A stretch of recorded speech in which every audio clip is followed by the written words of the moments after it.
بسم اللہ الرحمن الرحیم الحمدللہ رب العالمین الصلاۃ والسلام علی سیدنا و نبینا و حبیب قلوبنا و طبیب نفوسنا و شفیع ذنوبنا بالقامت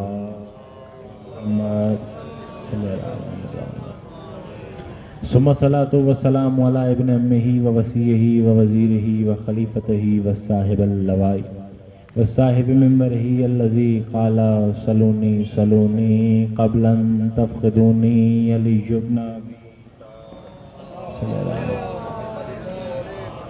غالب علی کل غالب مطلوب کل طالب امام المشارق والمغارب سید الوصیین وآلہ الطیبین الطاہرین المعصومین المظلومین ولعنۃ اللہ علی قوم الاعداء اجمعین اما بعد صلوات۔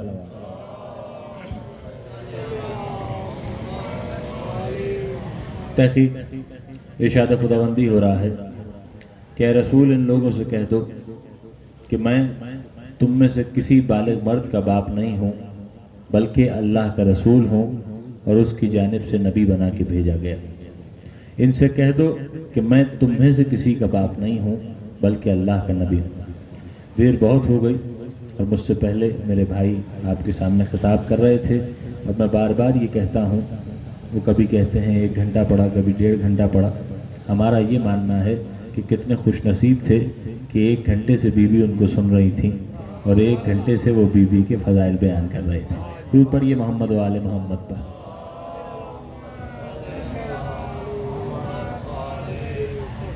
یہ کسی شرف سے کم نہیں ہے کہ اس فرش اعضاء پہ آتے ہیں اور حسین کا ماتم کرتے ہیں۔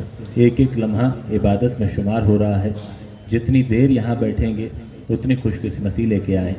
تو عزیزان محترم، یہ نبی تم میں سے کسی بالغ مردوں کے باپ نہیں ہیں بلکہ ہمارے رسول ہیں اور نبی بنا کے بھیجے گا۔ زیادہ وقت آپ حضرات کا نہیں لوں گا، مختصراً چند باتیں آپ کے سامنے پیش کرو۔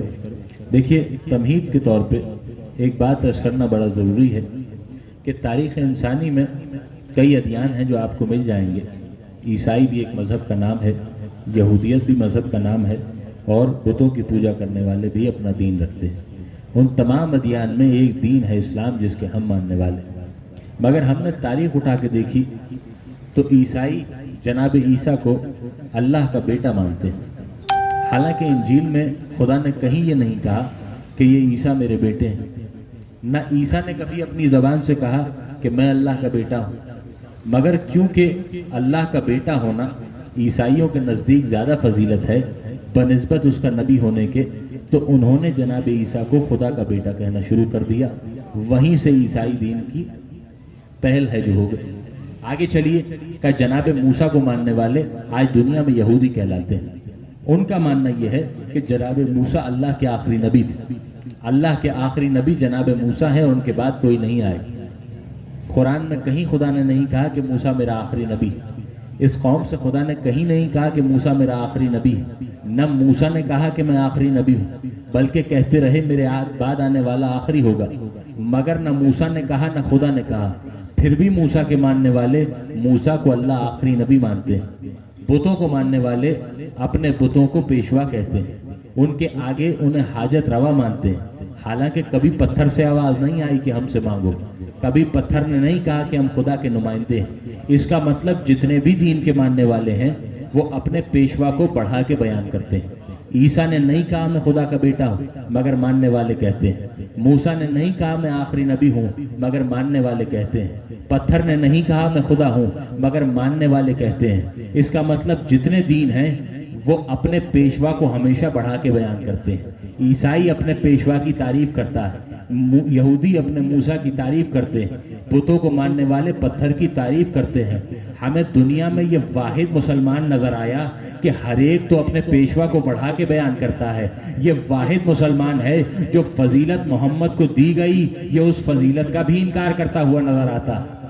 کہ وہ بیٹے نہیں ہیں مگر ماننے والے بیٹا کہتے ہیں، وہ آخری نبی نہیں ہے مگر ماننے والے کہتے ہیں۔ یہاں خدا قرآن میں کہہ رہا ہے کہ میں نے سب سے پہلے محمد کے نور کو خلق کیا، یہاں خدا کہہ رہا ہے کہ میں نے اس کو معصوم بنا کے بھیجا، یہاں خدا کہہ رہا ہے میں نے کتاب و حکمت کی تعلیم دینے کے لیے بھیجا۔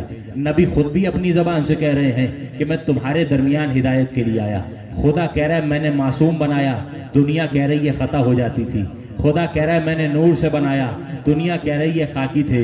خدا کہہ رہا ہے میں نے عالم بنا کے بھیجا، دنیا کہہ رہی ہے پڑھنا لکھنا نہیں جانتے۔ دیکھیے غور کرنے کی بات، تمام ادیانوں کے ماننے والے اپنے پیشوا کو پڑھا رہے ہیں، یہ مسلمان کو کیا ہوا جو اپنے پیشوا کی فضیلت کو گھٹا رہا ہے؟ تو معلوم یہ ہوا کہ عیسیٰ کے ماننے والے لاکھ گمراہ سہی، عیسیٰ کے جانے کے بعد انہوں نے کتاب میں ترمیم بھی کی۔ موسیٰ کے ماننے والے لاکھ گمراہ سہی، مگر موسیٰ کے جانے کے بعد کسی نے موسیٰ کی جانشینی کا دعویٰ نہیں کیا۔ عیسیٰ کے جانے کے بعد کسی نے عیسیٰ کی جانشینی کا دعویٰ نہیں کیا، مگر یہاں مسئلہ کچھ اور تھا۔ جیسے ہی نبی کی آنکھیں بند ہوئیں، کسی کو نبی کا جانشین بنا دیا گیا۔ اب لوگوں نے فرق دیکھا، جو اس نے بنا کے بھیجا تھا وہ معصوم بھی تھا، وہ عالم بھی تھا، وہ عصمت کا پیکر بھی تھا۔ جو اس کی جگہ پہ آیا وہ معصوم نہیں تھا، وہ نور کا پیکر نہیں تھا۔ سب نے پوچھا یہ کیسے ہو گیا، یہ ان کے جانشین کیسے بن گئے؟ تو دو ہی راستے تھے، یا جس کو جانشین بنایا اس کو محمد جیسا بنا دو، یا محمد کو ان کے جیسا بنا دو۔ بنانا مشکل تھا، کہ رسول کو اپنے جیسا بتا دیا تاکہ کوئی حرف نہ کر سکے۔ تو پڑھیے محمد و آل محمد پر، کہ یہی آسان طریقہ نظر آئے کہ ان کو تو رسول جیسا نہیں بنا سکتے، رسول کو اپنے جیسا بتا دیا جائے۔ دیکھیے آج ڈیموکریسی کا دور ہے، آپ ووٹ دیتے ہیں پرائم منسٹر بن جاتا ہے، ووٹ دے کے آپ پرائم منسٹر بنا سکتے ہیں، ووٹ دے کے محلے کا کاؤنسلر بن سکتا ہے، مگر کہیں اجماع کے ذریعے ڈاکٹر نہیں بنے جاتے، کہیں اجماع کے ذریعے انجینئر نہیں بنتے۔ اس کے لیے منزلت چاہیے ہوتی ہے، کسی کو جانشین بنایا جا سکتا ہے، باب مدینۃ العلم نہیں بنایا جا سکتا، یہ صرف اسی کا اختیار ہے۔ تو پڑھیے محمد و آل محمد پر۔ تو عزیزان محترم، ہم نے اس رسول کو مانا کہ جو تم میں سے کسی مرد کا باپ نہیں۔ ربیع الاول کا مہینہ نزدیک ہے، میری کوشش یہی ہوتی ہے کہ اس مجلس میں آپ کے سامنے وہ رسول بیان کروں جس کو ہم مانتے ہیں۔ آج دنیا بڑے نعرے لگاتی ہے کہ ہمارا اللہ ایک ہے، ہمارا رسول ایک۔ ذرا رسول کا فرق سنیے کہ کس رسول کے ماننے والے ہیں، ہماری محفلوں میں سنیے کس رسول کو مانتے ہیں۔ آج دنیا بڑے دعوے کرتی کہ یہاں پہ توہین رسالت ہو رہی، اس نے رسول کی شان میں گستاخی کر دی، اس نے رسول کے بارے میں ایسا کہہ دیا، مگر عقل کے نادان ہیں، انہیں معلوم ہی نہیں ہے کہ گستاخی کس کو کہا جاتا ہے۔ آپ کی نظر میں رسول کا مجسمہ بنانا گستاخی، آپ کی نظر میں رسول کا کردار کشی کرنا گستاخی، مگر ایک گستاخی ایسی ہے جو لوگ نادانی میں اکثر کرتے رہتے ہیں، معلوم بھی نہیں ہوتا کہ رسول کی شان میں گستاخی کر رہے ہیں، مگر پھر بھی کرتے رہتے ہیں۔ ہم نے کہا وہ گستاخی کیا ہے؟ کہ ابو طالب کے ایمان پہ شک کرنا، اس سے بڑی کوئی گستاخی رسول کی شان میں نہیں ہوتی۔ یہ رسول کی گستاخی ہے جو اہل بیت، جو ابو طالب کے ایمان پہ شک کرے۔ ہم نے کہا وہ کیسے؟ کہ دلیل آپ کے سامنے رکھوں، خدا نے 1,24,000 انبیاء دنیا میں بھیجے، جن میں سے ایک جناب موسیٰ تھے۔ جب موسیٰ اس دنیا میں آئے تو خدا نے کہا میرا نبی معصوم۔ ایک دن فرعون آگے بڑھا، چاہتا تھا کہ موسیٰ کو اپنی گود میں لے۔ جیسے ہی اس نے اپنے ہاتھ آگے بڑھائے، موسیٰ نے ایک تماچا مارا اور خود سے دور کر دیا۔ خدا کی جانب سے آواز آئی کہ یہ آج موسیٰ نے اس لیے تماچا مارا کہ موسیٰ معصوم ہے، آنے والا کافر تھا، معصوم کسی کافر کی گود میں نہیں جاتا، یہ موسیٰ نے تماچا اس لیے مارا۔ اس کا مطلب موسیٰ معصوم تھے، کسی کافر کی گود میں نہیں جا سکتے تھے۔ اب اپنے ایمان سے بتاؤ رتبے میں موسیٰ افضل ہیں یا کائنات کا رسول افضل ہے؟ جب موسیٰ جیسا معصوم کسی کافر کی گود میں نہیں جا سکتا تو جو موسیٰ کا بھی نبی ہو بھلا کافر کی گود میں کیسے تربیت پائے گا؟ تو پڑھیے محمد و آل محمد پر۔ یہ توہین رسالت کہ موسیٰ جیسا نبی تو کافر کی گود میں نہ جائے، اور جو موسیٰ کا بھی نبی ہو وہ کسی کافر کی گود میں پلے۔ تو عزیزان محترم، جو ابو طالب کے ایمان پہ شک کرے وہ گستاخ رسول، اور ہم ابو طالب کے ایمان پہ بحث نہیں کرتے۔ ایمان پہ بحث اس کی جاتی ہے جو کبھی کافر رہا ہو، ایمان پہ بحث اس کے کی جاتی ہے جو بے ایمان رہا ہو، جس کی گود میں نبوت پلتی ہو ہم اس کے ایمان پہ بات نہیں کرتے، مگر یہ ہماری مجبوری ہے۔ تاریخ میں جب بھی قلم چلا تو ابو طالب کی شان میں گستاخی کرنے کے لیے، جس نے اپنے قلم چلائے تو ابو طالب کی شان میں گستاخی کی، مگر سارے قلم نہیں تھے جنہوں نے ابو طالب کی شان میں گستاخی کی۔ کچھ قلم ایسے بھی تھے جنہوں نے ابو طالب کی شان بیان کی، اور وہ لکھنے والے مسلمان بھی نہیں تھے، غیر مسلموں نے ابو طالب کی شان لکھی۔ کیا شان لکھی؟ کہ ابو طالب کی شان یہ تھی کہ اپنے بھتیجے کے دین کی خاطر کبھی بھتیجے کے بستر پہ طالب کو لٹایا، کبھی جعفر کو سلا دیا، کبھی علی کو سلا دیا، اپنے بھتیجے پہ بیٹے قربان کرتے رہے۔ کتاب ابو طالب کی سوانح حیات کے نام سے شائع ہوئی اور صرف مسلمان ممالک میں نہیں دی گئی بلکہ غیر مسلموں میں بانٹی گئی۔ ایک انگریز نے اس کتاب کو پڑھا، اب جو کتاب کا مطالعہ کیا تو دل پہ بڑا گہرا اثر ہوا کہ ایسا ہے اللہ کا دین کہ جس کی خاطر باپ اپنے بیٹے قربان کرنے پہ تیار ہو جائے۔ دل پہ اتنا گہرا اثر ہوا کہ اب ٹھان لی کہ اب غیر مسلم نہیں رہوں گا، اب خدا کے دین پہ ایمان لاؤں گا۔ اگلے دن کا انتظار کیا، مسجد میں دوڑتا ہوا مولوی کے پاس آیا کہ میں چاہتا ہوں کہ مسلمان ہو جاؤں۔ کہ مسلمان ایسے ہی نہیں بنتے، اس کے لیے کلمہ پڑھنا پڑتا ہے۔ کہ اسی لیے تو تیرے پاس آیا ہوں، مجھے بتا مسلمانوں کا کلمہ کیا ہے۔ اب ان کے بھی دل میں خیال آیا کہ آج ہمارے ہاتھوں کوئی مسلمان ہو جائے گا، آج ہم بھی کسی کو مسلمان کر دیں گے۔ کہا بالکل بیٹھو، ہم تمہیں کلمہ سکھاتے۔ کہا لا الہ الا اللہ محمد رسول اللہ، کلمہ پڑھا، مسلمان ہو گیا۔ کہا آپ مسلمان کہلاؤں گا؟ کہا نہیں، ابھی تو اسلام میں داخل ہوئے، ابھی مسلمان بننے کے لیے شرطیں اور۔ کہا آپ کیا کرنا پڑے گا؟ کہا آپ نماز کا طریقہ سیکھنا پڑے گا، اب تمہیں روزے کے طریقے سیکھنے پڑیں گے، اب تمہیں حج کے ارکان سیکھنے پڑیں گے۔ اس نے کہا ایک ایک دن تمہارے پاس آتا رہوں گا تو مجھے سارے طریقے سکھاتے رہے۔ بات طے ہو گئی کہ روز مسجد میں آنا، میں تمہیں طریقے سکھاتا رہوں۔ دن گزرے، کبھی آتا تھا نماز سیکھ لیتا تھا، کبھی آتا تھا روزہ سیکھ لیتا تھا، یا دنوں کے ساتھ ساتھ ہفتے گزرے، 2-3 ہفتے گزر گئے۔ ایک دن جمعے کے روز یہ مسجد میں داخل ہوا کہ جا کے آج کوئی اور احکام سیکھوں گا۔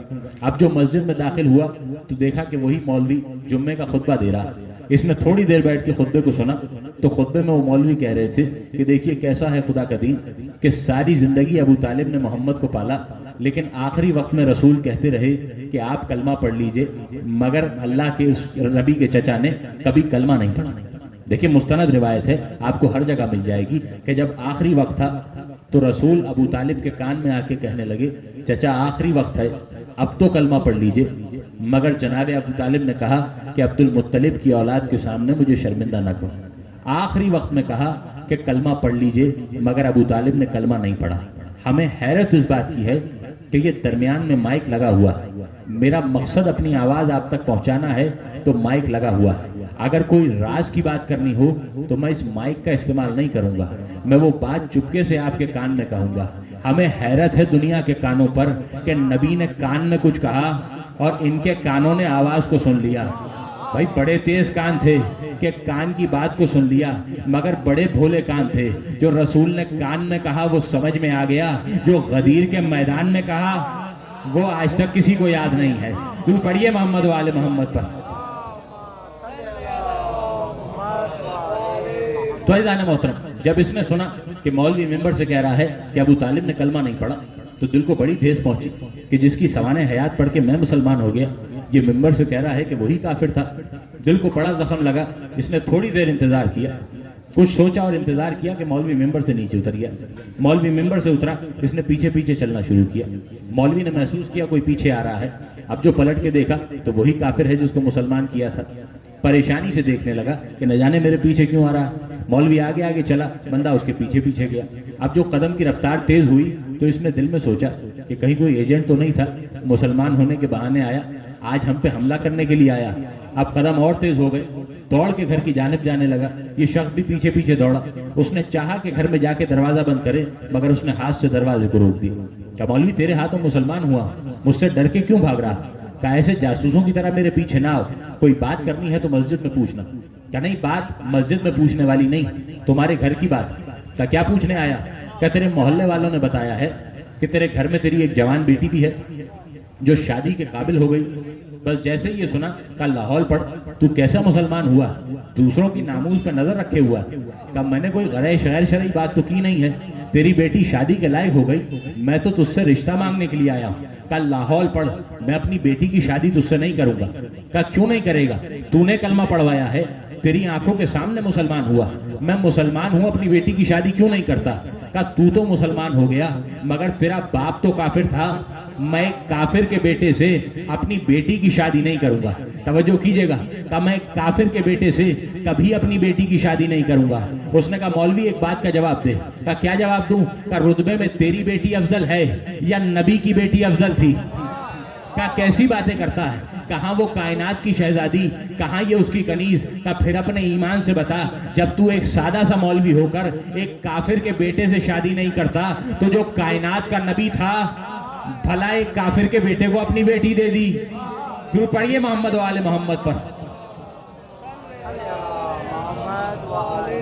کہ آج کا سادہ مسلمان ایک کافر کے بیٹے سے شادی نہیں کرتا، جو کائنات کا نبی ہو اس نے کافر کے بیٹے کو دے دی. تو عزیزان محترم، ہم ایمان ابو طالب پہ بحث نہیں کرتے، مگر یہ دنیا کا دستور ہے کہ جس نے ابو طالب کے ایمان کو نہیں مانا، شک کیا ابو طالب کے ایمان پر، اور صرف ابو طالب کے ایمان پہ شک نہیں کیا، جناب عبد المطلب کے ایمان پہ بھی شک کیا کہ آخری وقت میں نبی کہتے رہے اور انہوں نے کہا کہ مجھے عبد المطلب کی اولاد کے سامنے شرمندہ نہ کریں. اس کا مطلب میں بھی کافر ہوں اور معاذ اللہ عبد المطلب کی اولاد بھی کافر ہے. کہ آج عبد المطلب کے ایمان پہ انگلیاں اٹھانے والے انہیں معلوم نہیں کہاں ہے کہ کون ہے جناب عبد المطلب.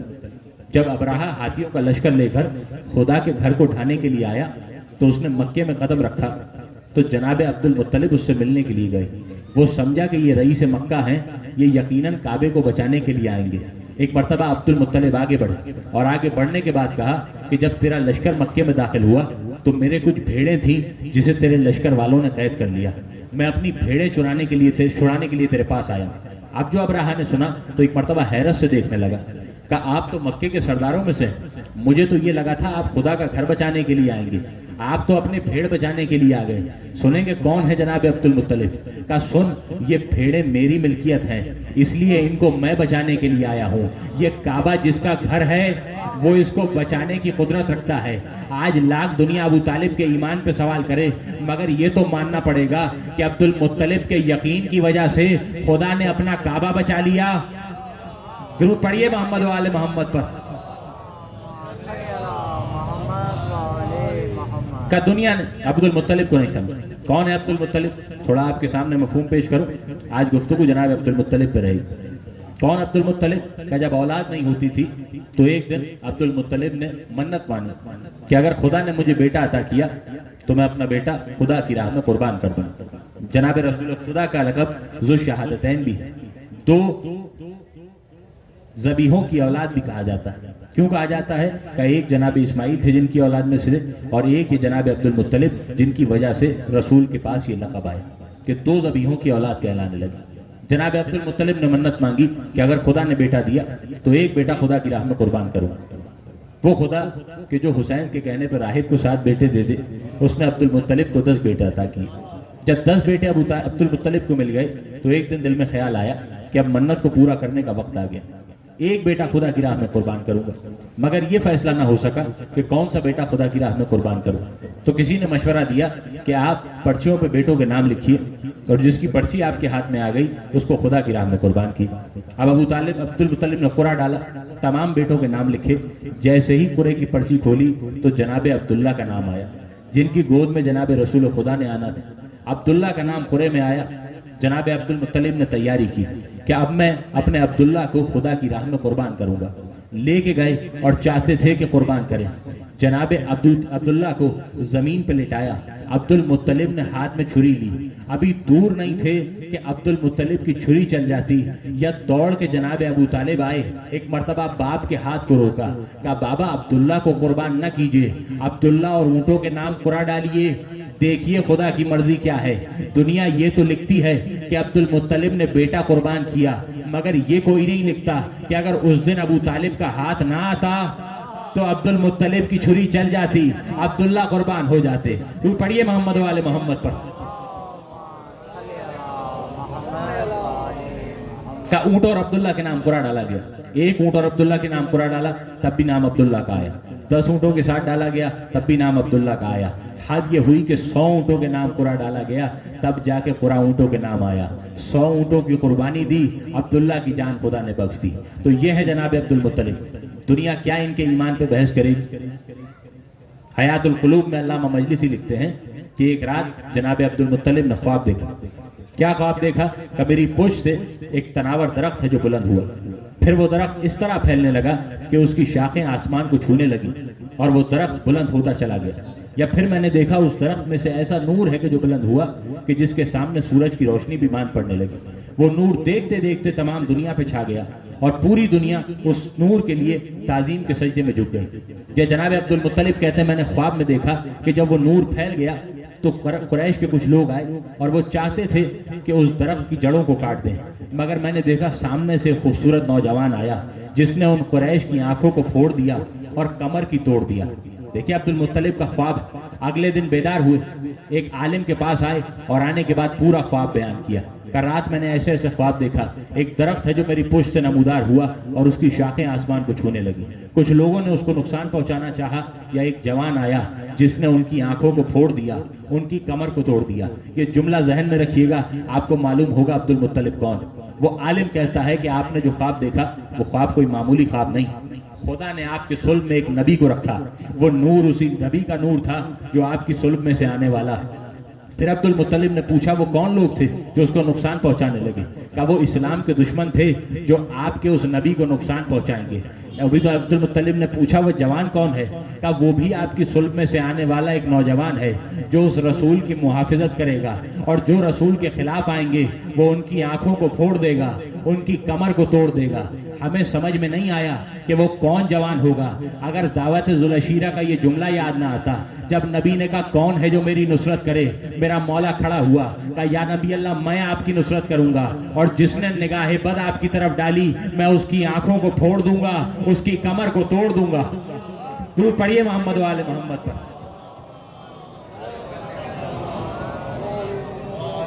کہا یا نبی اللہ جو بھی آپ کے خلاف آئے گا میں اس کی کمر کو توڑ دوں گا، اس کی آنکھوں کو پھوڑ دوں گا۔ تو یہ ہے شجرہ طیبہ جو عبد المطلب نے اپنے خواب میں دیکھا۔ کیا ہے یہ؟ کہ جناب سورہ ابراہیم میں خدا نے اس کی وضاحت کی کہ یہ جو عبد المطلب نے خواب میں دیکھا یہ شجرہ طیبہ، اور اس شجرہ طیبہ کی مثال ویسی ہے جیسے کلمہ طیبہ۔ اگر کسی کو کلمہ سمجھنا ہے تو اس شجرہ طیبہ کو سمجھے، اسے کلمہ طیبہ بھی سمجھ میں آ جائے گا۔ اسے سمجھائیں گے ہم کہ یہ شجرہ طیبہ کیا ہے، یہ کلمہ طیبہ کیا ہے۔ ہم نے کہا کیسی ہے مثال؟ کہ اگر کسی کو شجرہ طیبہ سمجھنا ہے تو وہ کلمہ طیبہ کو سمجھے، اسے سمجھ میں آ جائے گا۔ آج دنیا بڑے اعتراض کرتی کہ علی کا نام اذان میں آئے یا نہ آئے، علی کا نام اقامت میں آئے یا نہ آئے، علی کا نام کلمے میں آئے یا نہ آئے۔ خدا نے کہا کلمے کی مثال ویسی ہے جیسے شجرہ طیبہ کی۔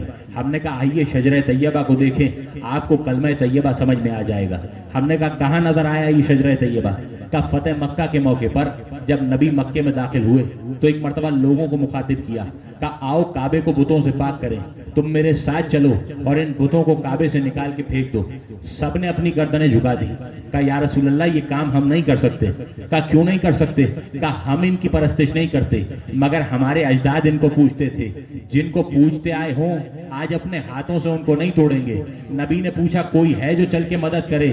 سوائے علی کے کوئی سامنے نہ آیا۔ کہا یا نبی اللہ نہ میں نے نہ میرے کسی اجداد نے آج تک ان کے سامنے سر جھکایا ہے۔ میں آپ کی نصرت کروں گا اور اپنے ہاتھوں سے ان بتوں کو باہر نکالوں گا۔ تو پڑھیے محمد و آل محمد پر۔ اللہ کا رسول کعبے کے اندر داخل ہوا، نبی نے دیکھا بڑے بت تھے جو کعبے کے اندر رکھے تھے، کچھ بت ایسے تھے جو دیوار کے ساتھ لگے ہوئے تھے، کچھ بت ایسے تھے جن کی چھت آسمان سے لگ رہے تھے، کچھ بت ایسے تھے کہ جو زمین کے اندر گڑے ہوئے تھے، کچھ بت ایسے بھی تھے جن کو زمین میں دفن کر دیا تھا۔ ان کے ماننے والے یہ سمجھتے تھے کہ جو کعبے کی زمین میں دفن ہو جائے اس کا کوئی کچھ نہیں بگاڑ سکتا۔ دیکھیں میرے ساتھ رہیے، کہ ان کے ماننے والوں نے انہیں کعبے کی زمین میں گاڑ دیا کہ یہ تو کعبے میں دفن ہیں، بھلا کوئی ان کا کیا کرے گا۔ مگر اللہ کے رسول آگے بڑھے، گردن سے پکڑ کے ہلایا، زمین سے باہر نکال کے پھینک دیا۔ گویا رسول نے واضح کر دیا کہ چاہے کعبے ہی میں دفن کیوں نہ ہو، جس کے مقدر میں نکلنا ہو نبی نکال کے پھینک دیا کرتے ہیں۔ درود پڑھیے محمد و آل محمد پر۔ کہ جن کے مقدر میں نکلنا چاہے کعبے ہی میں دفن کیوں نہ ہو نبی اپنے ہاتھوں سے نکال دیتے۔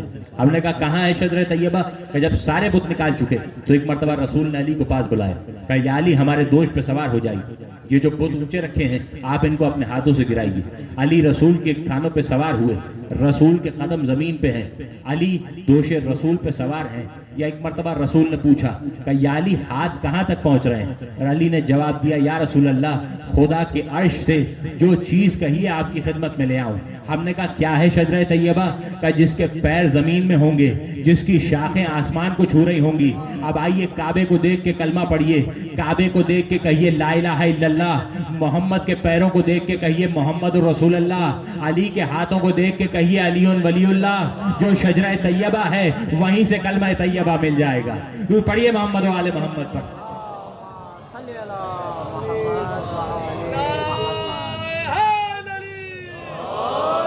کیا جیسی شجرہ طیبہ کی مثال ویسے ہی کلمہ طیبہ کی مثال۔ ایک دن اصحاب نبی کے پاس آئے اور آنے کے بعد پوچھا کہ اللہ کے رسول یہ جو سورہ ابراہیم میں خدا شجرہ طیبہ کی بات کر رہا ہے، یہ شجرہ طیبہ کون؟ رسول نے کہا سنو، اس شجرہ طیبہ کی جڑ سے مراد میں محمد ہوں، اور اس کی شاخوں سے مراد میرے اہل بیت ہیں کہ جن کے ہاتھ آسمانوں سے لگ رہے ہیں۔ اب جیسے ہی یہ بات رسول نے کہی تو صحابہ کے چہرے اتر گئے۔ انہوں نے آگے بڑھ کے پوچھا کہ یا رسول اللہ آپ اس درخت کی جڑ ہیں، آپ کے اہل بیت اس کی شاخیں ہیں، تو ہم اہل بیت کیا ہیں؟ نبی مسکرائے کہ تم اس درخت کے پتے ہو جو شجرہ طیبہ ہے۔ اب اس موقع پہ قبلہ اظہر حسن صاحب یاد آئے، وہ کہتے ہیں کہ جب لوگ نبی کے پاس آئے تو نبی نے کہا میں اس درخت کی جڑیں ہوں اور میرے اہل بیت ان کی شاخیں ہیں، اور تم صحابہ اس درخت کے پتے ہو۔ پھر وہ آگے کہتے ہیں کہ مگر پتے کی شان اسی میں ہوتی ہے کہ ہمیشہ جڑ شاخوں کے ساتھ جڑا رہے۔ اگر پتا یہ چاہے کہ جڑ و شاخوں کے ساتھ رہنے میں کیا بھلائی ہے، میں جا کے جڑ کے پہلو میں بیٹھ جاؤں تو پتے کا کوئی مستقبل نہیں رہتا۔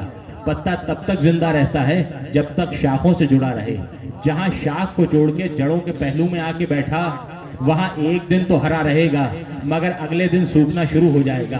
دن گزریں گے، اس کی توانائی جاتی رہے گی۔ وہ کہتے ہیں پھر پتے کا کیا ہوتا ہے کہ جو پتا شاخ کو چھوڑ کے جڑ کے پہلو میں آ جائے وہ پھر پتا نہیں رہتا، کچھ دنوں کے بعد کچرا بن جاتا ہے۔ کہ پھر کیا ہوتا ہے کہ جس کا درخت ہوتا ہے وہ ایک دن آتا ہے، سب کو ایک جگہ جمع کرتا ہے، ماچس لگا کے آگ جلا دیتا ہے، کہ کچرے کا کام جلنا بن جاتا ہے۔ وہ پڑھیے محمد و آل محمد پر۔ میں درخت کی بات کر رہا ہوں، سمجھنا آپ کا کام۔ فیضان محترم جیسا شجرہ طیبہ ویسا ہی کلمہ طیبہ۔ تو ہم نے اہل بیت کو اس لیے بنایا تاکہ ہدایت کا دروازہ بن جائے۔ یہ تم میں سے کسی کے باپ بن کے نہیں آئے، تم میں سے کسی کے باپ نہیں، مگر تم اور ہو، علی اور۔ قرآن میں ایک جگہ کہہ رہا ہے کہ یہ تم میں سے کسی مردوں کے باپ نہیں، اور وہیں قرآن میں کہہ رہا ہے یا رسول ان سے کہہ دیجئے کل یہ اپنے بیٹوں کو لائیں ہم اپنے بیٹوں کو لائیں گے، یہ اپنے نفسوں کو لائیں ہم اپنے نفسوں کو لائیں۔ ہم نے کہا پالنے والے تو کہہ رہا ہے یہ تم میں سے کسی کے باپ نہیں، پھر یہ بیٹے کس کے لائیں گے؟ ہم نے مباہلے کا میدان دیکھا، کسی اور کے دروازے پہ نہیں آئے، علی کے بیٹے رسول اپنے ساتھ لے کے آئے۔ گویا خدا بتانا چاہ رہا ہے کہ تم اور ہو، علی ہماری نظر میں اور ہے، تمہارے باپ نہیں ہیں، علی کے بیٹوں کے باپ ہیں۔ تو پڑھیے محمد و آل محمد پر۔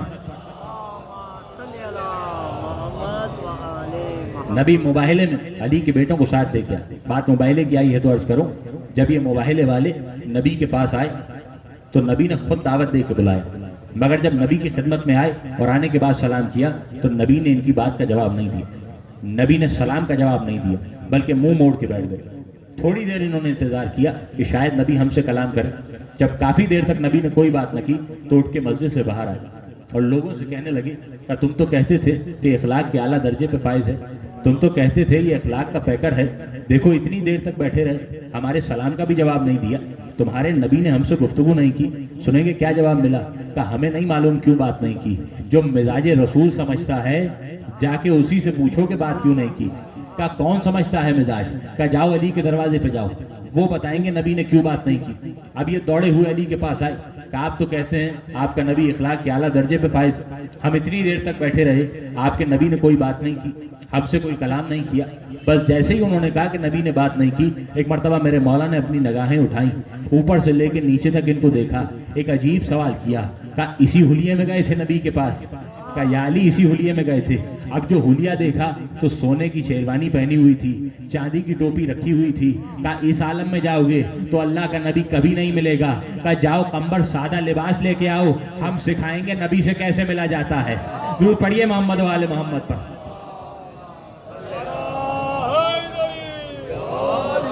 ہم سکھائیں گے۔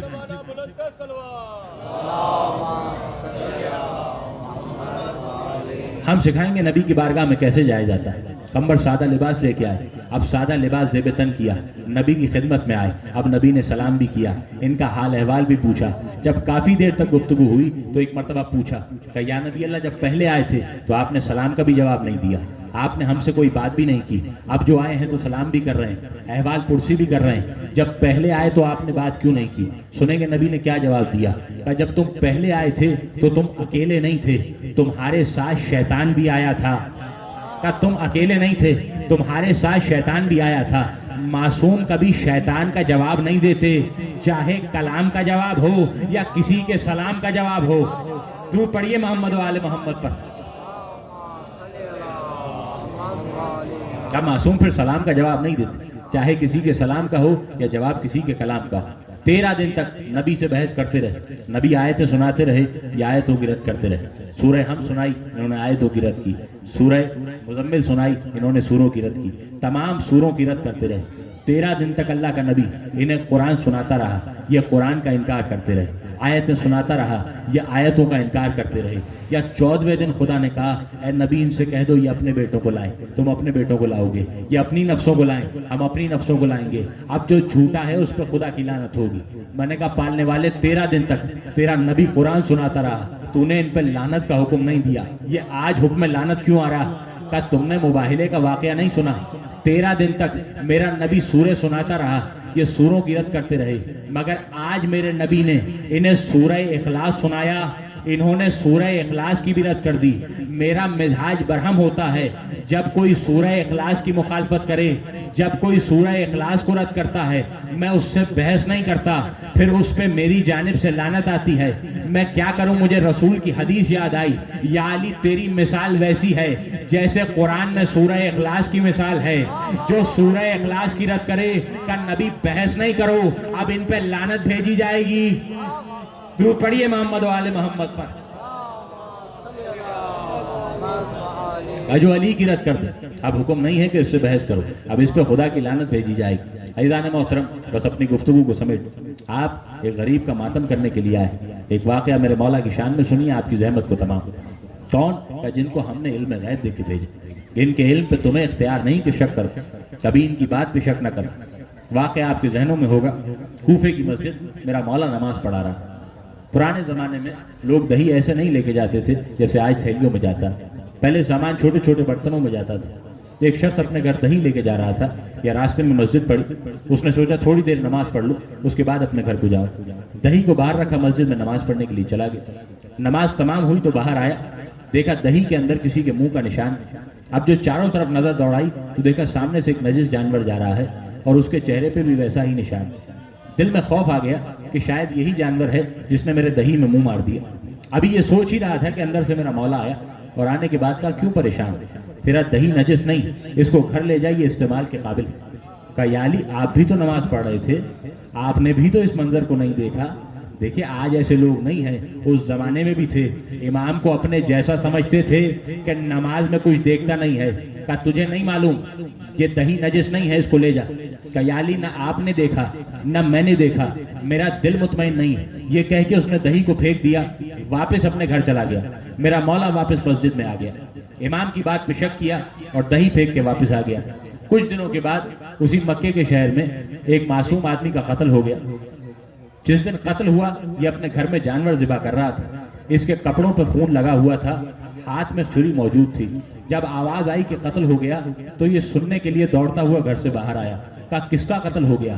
اب جو لوگوں نے اس کا عالم دیکھا کہ کس کے کپڑوں پہ خون لگا ہوا ہے, ہاتھوں میں چھری موجود ہے, کہا ساری نشانیاں یہی بتا رہی ہیں کہ قاتل کوئی اور نہیں ہے, تو ہی قاتل ہے.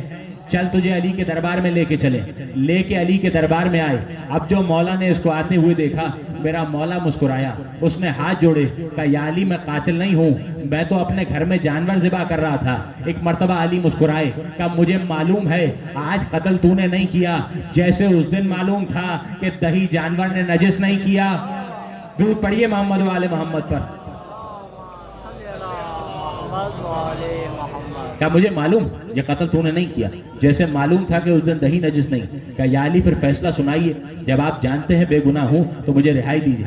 میرے مولا نے کہا تھوڑی دیر ٹھہر، آج تیرا فیصلہ میں نہیں کروں گا۔ کہا پھر کون کرے گا؟ کہا تھوڑی دیر میں میرا حسن آئے گا، آج تیرا فیصلہ وہ کرے گا۔ تھوڑی دیر کے بعد میرا مولا آیا، ایک مرتبہ علی نے اشارہ کیا، کہا حسن فیصلہ سناؤ۔ ایک مرتبہ مولا نے اس کے چہرے کو دیکھا، کہا بابا یہ قاتل نہیں ہے، یہ تو گھر میں جانور ذبح کر رہا تھا، قاتل کوئی اور ہے جس نے ظلم سے تنگ آ کر اپنے مالک کو قتل کر دیا۔ ایک مرتبہ اس نے ہاتھ جوڑے، کہا یا علی فیصلہ آپ نے کیوں نہیں کیا؟ کہا تجھے امامت کا اختیار دکھانا تھا کہ ہم صرف علم غیب نہیں رکھتے، ہمارے 12 کے 12 ایک جیسے ہیں، چاہے جس سے فیصلہ لے لے ہر ایک کا فیصلہ ایک ہی نظر آئے گا۔ وہ پڑھیے محمد و آل محمد پر، کہ چاہے جس سے فیصلہ لے، خدا نے ایک جیسا بنایا، کسی کے علم میں تجھے کوئی فرق نظر نہیں آئے گا۔ بس اذان محترم اپنی گفتگو کو تمام کرو۔ آپ پورے محرم ایک غریب کا ماتم کرتے رہے کہ جس کو نہ کفن دیا گیا نہ جس کو غسل دیا گیا، مگر آج آپ حسین کا ماتم کرنے کے لیے نہیں آئے، آج آپ حسین کے بھائی کا ماتم کرنے کے لیے آئے۔ کون؟ کہ جس کے جگر کے ٹکڑے کٹ کٹ کے لگن میں گرنے لگے۔ آپ کے چھٹے امام روایت کرتے ہیں کہ جب محشر کا میدان ہوگا تو میری دادی فاطمہ خدا کے حضور پیش ہوں گی، تو خدا شہزادی سے کہے گا کہ امت نے تیرے بیٹوں کو بڑے دکھ دیے، فاطمہ مانگ مجھ سے کیا مانگنا ہے، خدا تیری بات کو رد نہیں کرے گا۔ سنیں گے شہزادی کیا جواب دیں گی؟ کہ پالنے والے میں دیکھنا چاہتی ہوں اس امت نے میرے جوانوں کو کیسے قربان کیا، پالنے والے دیکھنا چاہتی ہوں انہوں نے میرے حسین کو کیسے قربان کیا۔ امام فرماتے ہیں آسمان پہ ایک شامیانہ لگایا جائے گا جس کے ایک طرف حسن کی شہادت ہوگی، ایک طرف حسین کی شہادت ہوگی۔ اب جو شہزادی دیکھیں گی تو ایک طرف جگر کے ٹکڑے کٹ کٹ کے لگن میں گریں گے، ایک طرف کن خنجر چل رہا ہوگا۔ جیسے ہی شہزادی یہ منظر دیکھے گی ایک مرتبہ ہاتھوں کو جوڑے گی، کہا پالنے والے میں نے چکیاں پیس کے پالا تھا، میں نے بڑی محنت سے پالا تھا، تیری امت نے میرے لال کو قربان کر دیا۔ مولا آپ کو سلامت رکھے، سوائے غم حسین کے کسی اور غم میں نہ رلائے۔ ہارونے والوں 28 سفر کا دن تھا، اپنے نانا کی سنت کو ادا کرتے ہوئے میرے مولا آج کے دن کا روزہ رکھتا تھا۔ جب روزے میں افطار کا وقت آیا تو ایک مرتبہ زوجہ کو بلایا، کہا جا میرے لیے پانی لے کر آ جا۔ ملعونہ پانی لے کر آئی جس میں زہر ملا ہوا تھا۔ جیسے ہی ایک گھونٹ میرے مولا کے حلق سے اترا ایک مرتبہ اپنے کلیجے کو تھاما، آواز دی زینب جلدی آؤ، تمہارے بھائی کا کلیجہ جل رہا ہے، زینب جلدی آؤ، آج حسن کو زہر مل گیا۔ مولا آپ کو سلامت رکھے۔ جیسے ہی مولا کو زہر ملا ایک مرتبہ فروا دوڑتی ہوئی آئی، کہا مولا کیا حکم ہے، آپ کی بہنوں تک اطلاع پہنچا دی جائے؟ کہا ہاں فرما میری زینب کو خبر پہنچا دو۔ کہا مولا کیا حکم ہے، جا کے میں شہزادی کو حکم دوں؟ کہا نہیں فرما تم نہیں جاؤ، میرے قاسم کو میرے پاس بلاؤ، میرا قاسم زینب کو خبر دے گا۔ سنیں گے فرما نے کیا جواب دیا؟ کہا مولا یہ 2.5 برس کا قاسم بھلا تیری زینب کو کیسے اطلاع دے گا؟ کہا فرما قاسم کو کچھ کہنا نہیں پڑے گا۔ یہ کہہ کے قاسم کو نزدیک بلایا، قاسم کے بال پریشان کیے، گریبان کو چاک کیا، کہا قاسم جاؤ زینب کے حجرے میں جاؤ، زبان سے کچھ نہ کہنا، میری بہن تجھے پہچان لے گی۔ مولا آپ کو سلامت رکھے۔ 2.5 برس کا قاسم چلنے لگا، یا جب جانے لگا تو ایک مرتبہ حسن نے پھر روکا، کہا قاسم ٹھہرو، دیکھو رات کا وقت ہے، ہو سکتا ہے زینب آرام کر رہی ہو، میری بہن کے آرام میں خلل نہیں ڈالنا، تھوڑی دیر انتظار کرنا، جب نماز شب کے لیے اٹھے تو زینب کے دروازے پہ دخل باب کرنا۔ 2.5 برس کا قاسم چلا، جب پہنچا تو زینب کے حجرے کا دروازہ بند تھا۔ 2.5 برس کا سن ہوتا ہی کیا ہے، دیوار کے سہارے قاسم بیٹھ گئے، یا بیٹھے بیٹھے قاسم کی آنکھ لگ گئی۔ جب نماز شب کے لیے زینب اٹھی، جیسے ہی دروازے کو کھولا بچے کا سر آ کے زینب کے قدموں میں گرا، ایک مرتبہ آواز لگائی اما فضا چراغ لے کر آؤ، لگتا ہے مدینے کا کوئی یتیم اپنے گھر کا راستہ بھول کے آ گیا۔ مولا آپ کو سلامت رکھے۔ کہا فضا چراغ لے کر آؤ، لگتا ہے مدینے کا کوئی یتیم راستہ بھول گیا۔ فضا دوڑ کے چراغ لے کر آئی، اب جو قاسم کا چہرہ دیکھا، کہ زینب کوئی اور یتیم نہیں ہے، تیرے حسن کی نشانی قاسم ہے، آج یتیموں کے حال میں آیا ہے۔ مولا آپ کو سلامت رکھے، سوائے غم حسین کے کسی اور غم میں نہ رلائے۔ زینب دوڑ کے بھائی کے پاس پہنچی۔ جب زینب حسن کے گھر پہنچی تو ایک مرتبہ دیکھا کہ حسن خون کی کہہ کر رہے ہیں۔